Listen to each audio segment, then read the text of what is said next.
Hello YouTube, Friday, April 16th. Just a quick video of everything flowering in spring. Even the tiniest little stone fruits are flowering, which is quite nice.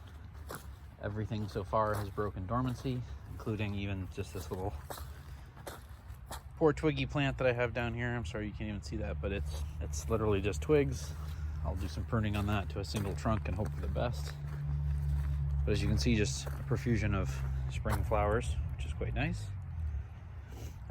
Certainly those trees are too short to produce fruit, but they have in the past, which is kind of funny. More white flowers from the stone fruit, and over here on the ends, two pink ones, both peaches. Probably can't see really well, but there are definitely little pink blossoms.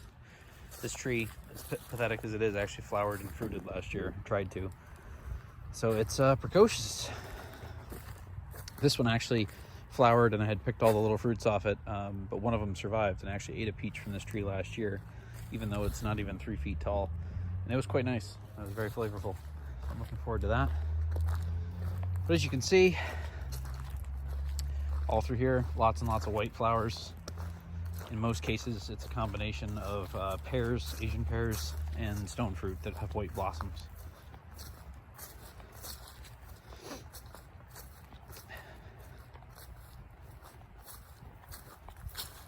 Here you can see one of the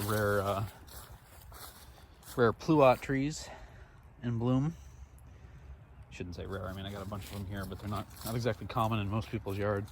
This is an Asian pear, which I think have absolutely beautiful blossoms. But what do I know? I'm biased. Then of course over there you can see the white flowers from the apricot trees, and I have some peaches over there in the stone fruit orchard. Right here I'm standing in the middle of the area that I call the pond.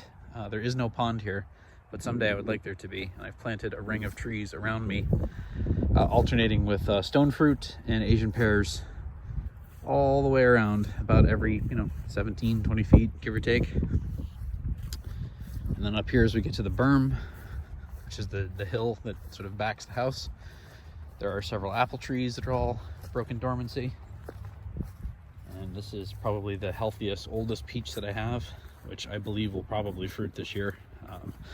Given the number of flowers, I'd be surprised if it didn't set fruit.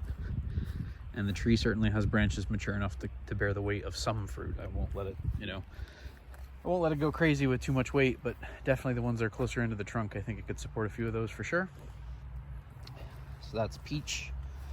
Up in this row, this ring, the innermost ring around the house, they're all blossoming, even though the one at the second from the end is a little stickly, but these are all almond trees. And I think almond trees also have a very, very lovely blossom. And then coming back over this way, over here, that large white one is a flowering pear.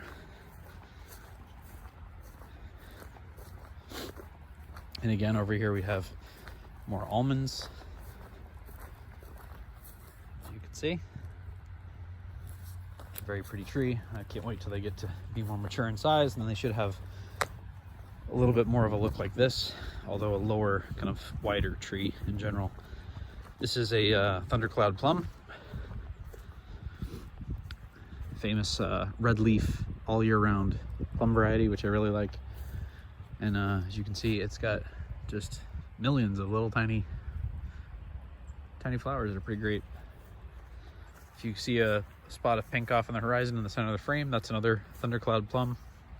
There's of course the apple orchard through here, which I pruned heavily about a week ago, trying to get these trees back on single trunk leaders to be the future scaffold of what I hope will actually be the orchard, because most of them been replaced if they had an issue or died, and a lot of them had been set back, and I just keep trying to get them back into something that looks like an orchard, but it'll take some time.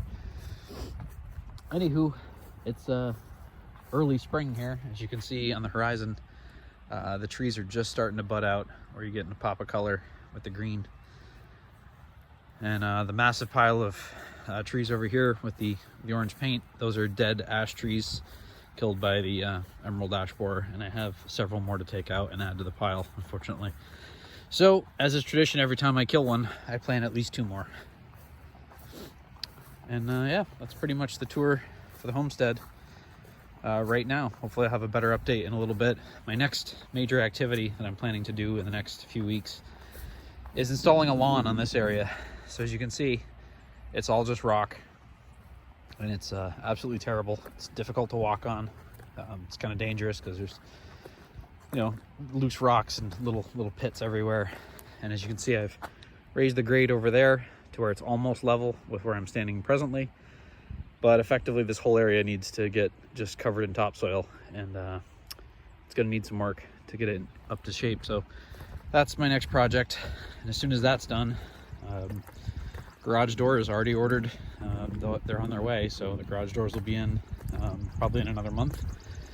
So hopefully a month from now I'll have garage doors and a lawn, and I'll do an update then. If anything else should happen in the meantime, any cool projects or things going on, I will keep you posted. Thanks.